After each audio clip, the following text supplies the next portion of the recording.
ഇനി ഞങ്ങൾ പറയുന്നത് മുസ്ലിം ഉമ്മത്തിനെ കുറിച്ചാണ്, അമ്മയെക്കുറിച്ചാണ്. തദാഅ അലൈക്കുമുൽ ഉമം കമാ തദാഅൽ അക്ലതു ഇലാ ഖസ്വഅതിഹാ. റസൂലുള്ളാഹി സ്വല്ലല്ലാഹു അലൈഹി വസല്ലം പറയുമായിരുന്നു, വിശന്ന അവശരായ ആളുകൾക്ക് ഭക്ഷിക്കാൻ ഭക്ഷണം ഒരു തളികയിൽ വെച്ചു കൊടുത്താൽ ആ തളികയിലേക്ക് കൈനീട്ടുന്ന പോലെ എല്ലാവർക്കും ഭക്ഷണം വേണം, എല്ലാവർക്കും വിശന്നിട്ടുണ്ട്.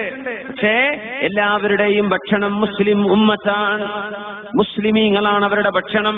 എല്ലാവർക്കും മുസ്ലിമിനെ വേണം, എല്ലാവർക്കും മുസ്ലിമിനെ പിടിക്കണം. ഇസ്ലാമിനോടൊരു വൈരാഗ്യം, ഇസ്ലാമിനോടൊരു ദേഷ്യം, മുസ്ലിമിനോടൊരു വേറെ കണ്ണുകൊണ്ടുള്ള നോട്ടം, ഇങ്ങനെ ലോക സമുദായങ്ങൾ നിങ്ങൾ നോക്കുന്ന കാലം വരും. അഷ്റഫുൽ ഖൽഖ് നിങ്ങൾ പറയാം സ്വല്ലല്ലാഹു അലൈഹി വസല്ലം. നമ്മളിതിൽ വിചിത്രപ്പെടേണ്ട കാര്യമില്ല. ഇന്ന് ലോകത്ത് ചർച്ച ചെയ്യപ്പെടുന്ന മതമേതാ? ഇസ്ലാം. ആരെങ്കിലും ക്രിസ്ത്യാനികളെ കുറിച്ച് പറയലുണ്ടോ? ഇപ്പൊ ടെററിസം ആകട്ടെ, ബോംബിംഗ് ആവട്ടെ, ഹറാസ്മെന്റുകളാകട്ടെ, സീസ് ചെയ്യപ്പെടുന്നതാകട്ടെ, സൂയിസൈഡ് ബോംബുകളാകട്ടെ, ലോകത്തിന്റെ ഗതി മാറ്റുന്ന പോളിറ്റിക്സ് ആവട്ടെ, മുസ്ലിം മുസ്ലിം ഇസ്ലാം, ഇസ്ലാം മുസ്ലിം ഖുർആൻ. ഇതല്ലാതെ ആരെങ്കിലും ബൈബിൾ ചുറ്റരിക്കണമെന്ന് പറയുന്നുണ്ടോ? ഭഗവത്ഗീതയോ രാമായണത്തെ സംബന്ധിച്ച് ആരെങ്കിലും ഇത് പറയാറുണ്ടോ? ഏതെങ്കിലും മറ്റു മതവിശ്വാസത്തെ കുറിച്ച് ലോകത്ത് ചർച്ചയുണ്ടോ? ഇന്ന് ഹോട്ട് ടോപ്പിക്, ഹോട്ട് സീറ്റിൽ കിടക്കുന്നത് മുസ്ലിമാണ്. മുസ്ലിം കിടക്കുന്നത് ഹോട്ട് സീറ്റിലാണ്. ഇന്ന് ആർക്കും ചർച്ച അതാണ്, മീഡിയകൾക്ക് ചർച്ച അതാണ്. പത്രക്കാരുടെയും മീഡിയക്കാരന്റെയും ഫോക്കസ് മുസ്ലിം ഉമ്മത്ത്. അവരെ എന്തെങ്കിലും കിട്ടുമോ, അവരെ ഒന്ന് നോവിക്കാൻ പറ്റുമോ, അവരെ ഒന്ന് ചൊടിപ്പിക്കാൻ പറ്റുമോ, ഇത് നോക്കി നടക്കുന്ന കാലം. തദാഅ അലൈക്കുമുൽ ഉമം, സർവ്വ സമൂഹങ്ങളും നിങ്ങളെ ആഞ്ഞടിക്കുന്ന കാലം വരാനുണ്ട്. സഹാബത്ത് ചോദിച്ചു അത്ഭുതത്തോടെ, അമിൻ ഖില്ലത്തിൻ നഹ്നു യൗമഇദിൻ യാ റസൂലല്ലാഹ്. നബിയേ, ഞങ്ങളന്ന് ന്യൂനപക്ഷമായിരിക്കുമോ? ഞങ്ങൾ ന്യൂനപക്ഷമാകുന്നത് കൊണ്ടാണോ നബിയെ അങ്ങനെ സംഭവിക്കുന്നത്? ഞങ്ങൾ പറഞ്ഞില്ല, ന്യൂനപക്ഷമായത് കൊണ്ടല്ല. വലാകിന്നകും, നിങ്ങൾ ധാരാളമുണ്ട്. വലാകിന്നകും ഗുസാഉൻ കഗുസാഇസ് സൈൽ, ഒലിവ് വെള്ളത്തിലെ വെള്ളം അഴുക്ക് ചാലിലൂടെ ഒലിച്ചു പോകുന്ന പോലെ, അഴുക്കുകൾ ഒലിച്ചു പോകുന്ന പോലെ നിങ്ങളിങ്ങനെ ഒലിച്ചു പോകുന്ന ചണ്ടികളും ചവറുകളുമാണ്. നിങ്ങൾ അങ്ങത്തിലൊക്കെ ധാരാളമാണ്. മുസ്ലിമീങ്ങളുടെ കാനേഷുമാര് കണക്ക് പുറത്തുവിടുമ്പോൾ പോലും മുസ്ലിമീങ്ങളുടെ യഥാർത്ഥമായ കണക്കുകളല്ല പോലും പുറത്തുവിടുന്നത്. എണ്ണത്തിൽ നിങ്ങൾ കൂടുതലുണ്ട്, പക്ഷേ ഒരു കാര്യമില്ല. എന്തേ? ലോകം എങ്ങോട്ടാണോ ഒഴുകുന്നത് ആ ഒഴുക്ക് നിങ്ങളും പോവാൻ. ഈ ഒഴുക്ക് എന്നെ ഇസ്ലാം അനുവദിക്കുന്നുണ്ടോ എന്ന് നോക്കാറില്ല. ഈ ഒഴുക്കിൽ മുസ്ലിമിന് കൂടാൻ പറ്റുമോ എന്ന് ചിന്തിക്കാറില്ല. എങ്ങോട്ടാണ് ലോകം ഒഴുകുന്നത്, ഞങ്ങളും അങ്ങോട്ട്. لينزعن الله من قلوب عدوكم المهابة منكم. നിങ്ങളുടെ ശത്രുക്കളുടെ മനസ്സിൽ നിന്ന് നിങ്ങളെക്കുറിച്ചുള്ള പേടി അള്ളാഹു എടുത്തു കളയും. മഹാന്മാരായ ഔലിയാക്കന്മാർ, നമ്മുടെ പരിസര പ്രദേശങ്ങൾ മറവ് ചെയ്യപ്പെട്ട് കിടക്കുന്ന ആളുകൾ, അവരൊക്കെ ജീവിച്ചിരിക്കുന്ന കാലത്ത് ഇവിടുത്തെ ഹൈന്ദവ സഹോദരങ്ങൾ എങ്ങനെയാണ് ഇവരെ ബഹുമാനിച്ചതെന്ന് ഓർത്തു നോക്കി. ഞങ്ങൾ പാപ്പ വരുന്നുണ്ട്, ഇവിടെ തന്നെ വടക്കു തയ്ച്ചിട്ടു, പിന്നെ മിണ്ടാണ്ടല്ല. സയ്യിദ് വരുന്നുണ്ട്, ഒരു മഹാപണ്ഡിതൻ വരുന്നുണ്ട്. ഇങ്ങനെ ആദരിക്കുകയും ബഹുമാനിക്കുകയും നിങ്ങളെക്കുറിച്ചുള്ള ബഹുമാനം ശത്രുക്കളുടെ മനസ്സിൽ അല്ലാഹു കൊടുത്തിരുന്നു. അത് അല്ലാഹു എടുത്തു കളയും.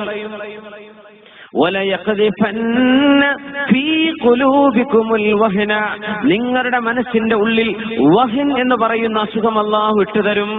വഹൻ. ഖാലൂ മൽ വഹനു യാ റസൂലല്ലാഹ്. നബിയേ, എന്താണ് വഹൻ എന്ന് പറഞ്ഞാൽ? ഖാല ഹുബ്ബുദ് ദുനിയാ.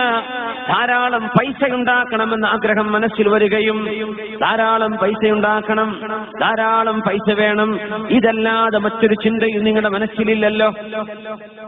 പൈസ ഉണ്ടാക്കണം, ഇതല്ലാത്തവർ എന്ത് ചിന്ത, എന്ത് ചർച്ചയാണ് നടക്കുന്നത്?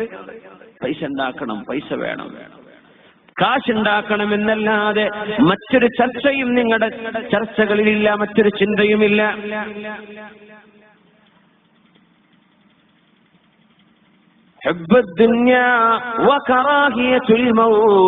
മരിക്കാനുള്ള പേടിയും മരിക്കാനുള്ള വെറുപ്പും നിങ്ങളുടെ മനസ്സിൽ അല്ലാഹു ഇട്ടുതരും. പൈസയോടുള്ള സ്നേഹം, മരണത്തോടുള്ള വെറുപ്പ്, ഇത് രണ്ടും ഇട്ടു തന്നാൽ നിങ്ങൾ പിന്നെ ചണ്ടികളാണ്. പിന്നെ ശത്രുക്കൾ നിങ്ങൾ ആക്രമിക്കാൻ തുടങ്ങും. അതുകൊണ്ട് പേടിച്ചു നിൽക്കും. എന്ത് പറഞ്ഞാലായിക്കോട്ടെ, നമുക്ക് ആ നഷ്ടം, അതുകൊണ്ട് നഷ്ടം വരുത്തേണ്ട, സഹിച്ചോളാം, ഞങ്ങൾ റെഡി. എന്തിനും നിന്ന് കൊടുക്കും. എന്തെന്നറിയോ? ഒരു അപകടം സംഭവിച്ചാൽ എന്റെ സമ്പത്ത് നഷ്ടപ്പെടും, എന്റെ കച്ചവടം പൊളിയും, എന്റെ ബിസിനസ്, എന്റെ വീട്, എന്റെ സമ്പാദ്യം, എന്റെ വരുമാനം. ഇങ്ങനെ ചിന്തിക്കുന്നൊരവസ്ഥയിലേക്ക് മുസ്ലിം ഉമ്മത്ത് പരലോകത്തിന്റെ ചിന്തയിൽ നിന്ന് മാറി കാശുണ്ടാക്കണം, പൈസയുണ്ടാക്കണമെന്ന ഒരൊറ്റ ചിന്തയിൽ ജീവിക്കുന്ന കാലം വരും. സദാ അലൈക്കുമുൽ ഉമം. അത് മാത്രമല്ല, മുസ്ലിമീങ്ങൾ മറ്റുള്ളവരെ ഇമിറ്റേറ്റ് ചെയ്യാൻ തുടങ്ങും. മൻ തശബ്ബഹ ബിഖൗമിൻ ഫഹുവ മിൻഹും. നിങ്ങൾ ആരെങ്കിലും പിൻപറ്റുന്നുവെങ്കിൽ, നിങ്ങൾ ആരുടെയെങ്കിലും കോലം കിട്ടുന്നുണ്ടെങ്കിൽ നിങ്ങൾ അവരെ പോലെയാണ്. ആര് പറഞ്ഞു? മുഹമ്മദ് റസൂലുള്ളാഹി സ്വല്ലല്ലാഹു അലൈഹി വസല്ലം. ലയഅതിയന്ന അലാ ഉമ്മതി മാ അതാ അലാ ബനി ഇസ്രായീൽ. ബനു ഇസ്രായീലിന് സംഭവിച്ചത് എന്റെ സമൂഹത്തിനും സംഭവിക്കാൻ പോകുന്നു.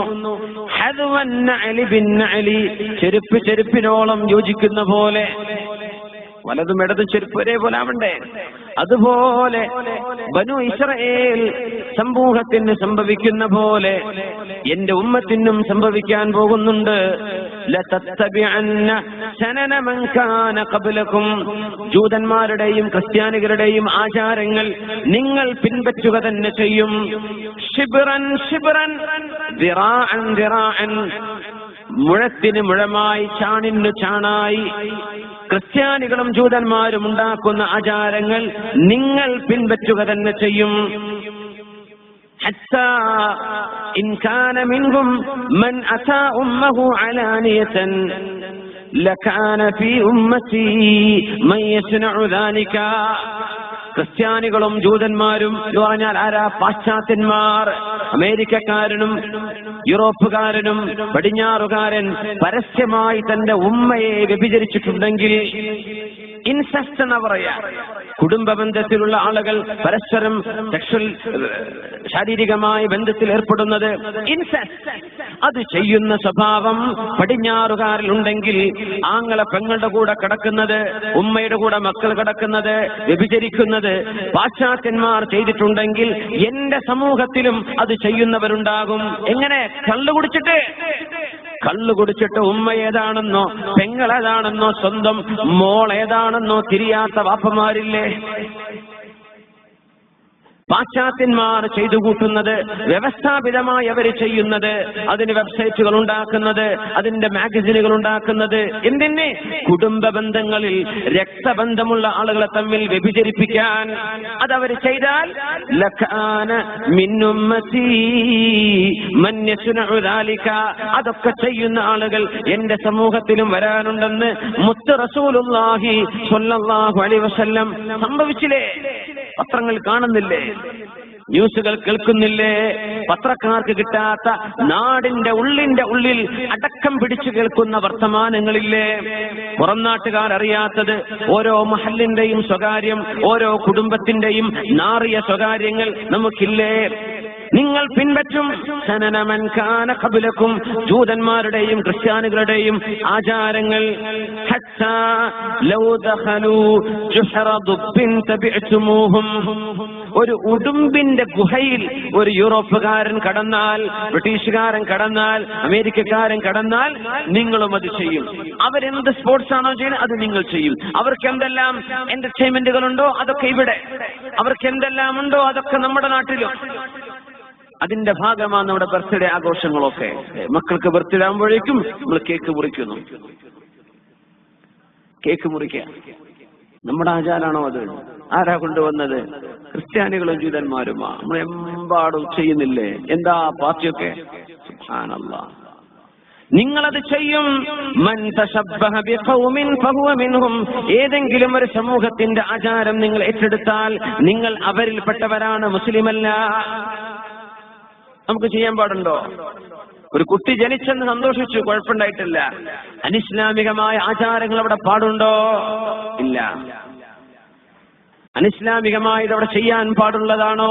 ഇല്ലാത്തതാണ്. പക്ഷെ നമ്മളത് ചെയ്യുന്നില്ല. എമ്പാടും ഇവിടുത്തെ ചോക്ലേറ്റ് ഫാക്ടറികൾ ജീവിക്കുന്നത്, ഇവിടുത്തെ മിഠായി കമ്പനികൾ ജീവിക്കുന്നത്, ഇവിടുത്തെ ബേക്കറികൾ ജീവിക്കുന്നത് നമ്മുടെ നാട്ടിലെ ബർത്ത്ഡേ പോലുള്ള ആഘോഷങ്ങളെ പിൻപറ്റിയല്ലേ? അതില്ലെങ്കിൽ ഇവർക്ക് എങ്ങനെ കച്ചവടം നടക്കും?